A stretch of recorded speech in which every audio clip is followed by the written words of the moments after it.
प्रदेश छत्तीसगढ़ तक अगर आ गए तो छत्तीसगढ़ की सियासत के सबसे बड़े मुद्दे पर भी नजर डालिए। दिल्ली के बाद छत्तीसगढ़ का रुख करें, जहां कांग्रेस की सुई दो बिंदुओं पर अटकी है। एक है वनों की बेतहाशा कटाई और दूसरा है ईडी का पक्षपातपूर्ण रवैया या उसका बनाया हुआ विपक्ष पर दबाव।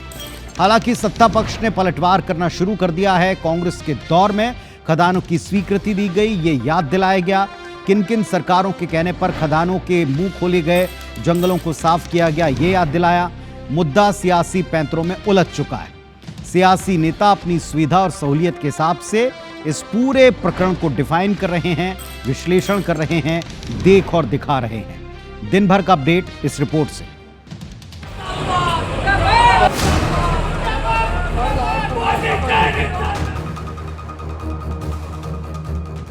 अडानी के खिलाफ कोई बर्दाश्त नहीं। उसके खिलाफ कुछ भी बोलो तो मालिक के खिलाफ बोलोगे कौन सुनेगा भाई। तो तुरंत कार्रवाई कर दिए। भाग्य की बात है कि प्रधानमंत्री और गृह मंत्री उसका विरोधी है, तो इसीलिए मेरे लड़के के नाम कोई जानता नहीं था, रातों रात पूरा देश जान गया। तो प्रदेश के पूर्व सीएम भूपेश बघेल ये बार बार कह रहे हैं कि शराब घोटाले में उनके बेटे को फंसाकर उनकी गिरफ्तारी का षड्यंत्र मोदी शाह के इशारे पर ईडी का इस्तेमाल करते हुए किया गया। कांग्रेस का सीधा आरोप है कि जिस वक्त भूपेश और बाकी कांग्रेसी विधायक सदन में हसदेव में अडानी की अवैध जंगल कटाई पर स्थगन पर बहस लाने वाले थे, ठीक उसी दिन ध्यान बांटने और आवाज दबाने भाजपा की डबल इंजन सरकार ने ईडी को पूर्व सीएम के घर दबिश के लिए भेजा। 22 जुलाई मंगलवार को छत्तीसगढ़ कांग्रेस हर संभाग में ईडी, अडानी और डबल इंजन सरकार के वन कटाई के खिलाफ जगह जगह चक्का जाम कर आर्थिक नाकेबंदी करेगी। इसके लिए कांग्रेस आला कमान से सहमति और पूरे साथ का आश्वासन मिल चुका है। विधानसभा में अडानी के द्वारा पेड़ कटाई किया जा रहा है, अवैध रूप से पेड़ कटाई किया गया, उसके खिलाफ हम लोग स्थगन प्रस्ताव लाए थे विधानसभा में। उसके खिलाफ कोई चर्चा नहीं होनी चाहिए और इस कारण से दबाने के लिए सब कार्रवाई की गई है। इधर कांग्रेस हसदेव जंगल को काटने के आरोप में डबल इंजन सरकार पर हमलावर है, तो बीजेपी कांग्रेस और भूपेश को लेकर तीखे वार कर रही है। बीजेपी ने पोस्टर जारी कर भूपेश बघेल को कुल्हाड़ी लिए दर्शाया। मंत्री केदार कश्यप ने कहा कि कांग्रेस का विरोध केवल दिखावा है। खुद सीएम रहते भूपेश ने पिछली राजस्थान और महाराष्ट्र सरकारों के लिए कोयला खदानों की स्वीकृति दी है। भूपेश बघेल ने छत्तीसगढ़ की जनता को कल भी गुमराह किया था और आज भी गुमराह कर दिया। लेकिन कांग्रेस पार्टी का जो वास्तविक चेहरा है, झूठ परे पर जो झांसा देने की राजनीति है,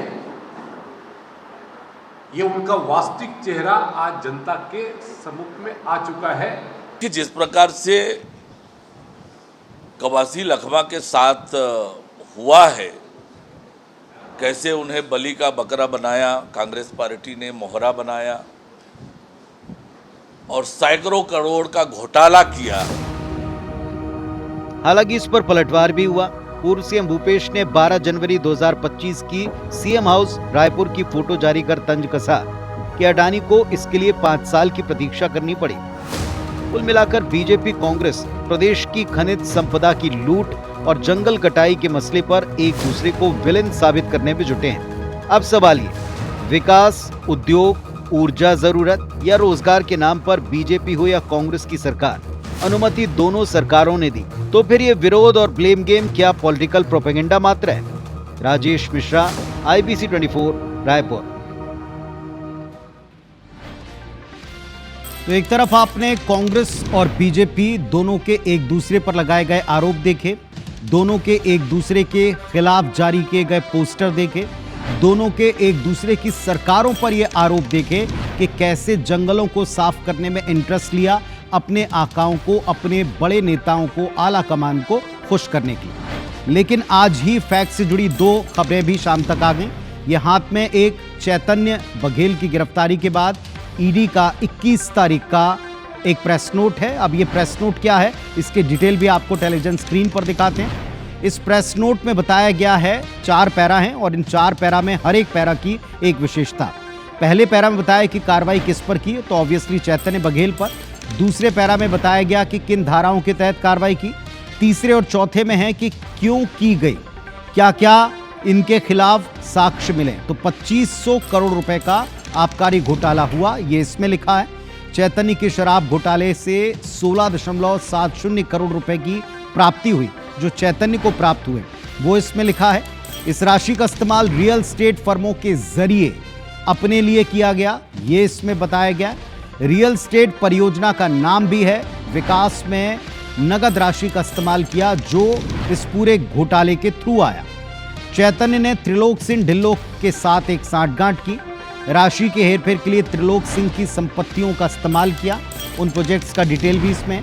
और 1000 करोड़ से ज्यादा की राशि संभालने अनवर ढैबर, जो कि पूर्व महापौर के भाई और कारोबारी हैं, जो इस मामले में ऑलरेडी गिरफ्त में हैं। लास्ट पैरा में छोटी सी लाइनों में ये भी जिक्र है कि इसमें किन किन लोगों की गिरफ्तारी अब तक इस मामले में हुई है, और अंतिम लाइन में लिखा हुआ है कि कार्रवाई अभी जारी। दूसरा एक पत्र बृजमोहन अग्रवाल रायपुर सांसद ने लिखा था। देश की सरकार से एक अतारांकित सवाल पूछा था कि प्रदेश में कितने वन लगाए गए, पेड़ लगाए गए और उनका क्या हुआ। जवाब में भारत की सरकार ने ये जवाब उनको दिया है कि जितने पेड़ लगाए गए थे 18.5 लाख के आसपास, वो पेड़ आज सकुशल हैं। दायरा वनों का छत्तीसगढ़ में घटा नहीं है, बल्कि अति वन आच्छादित क्षेत्र बढ़ा है।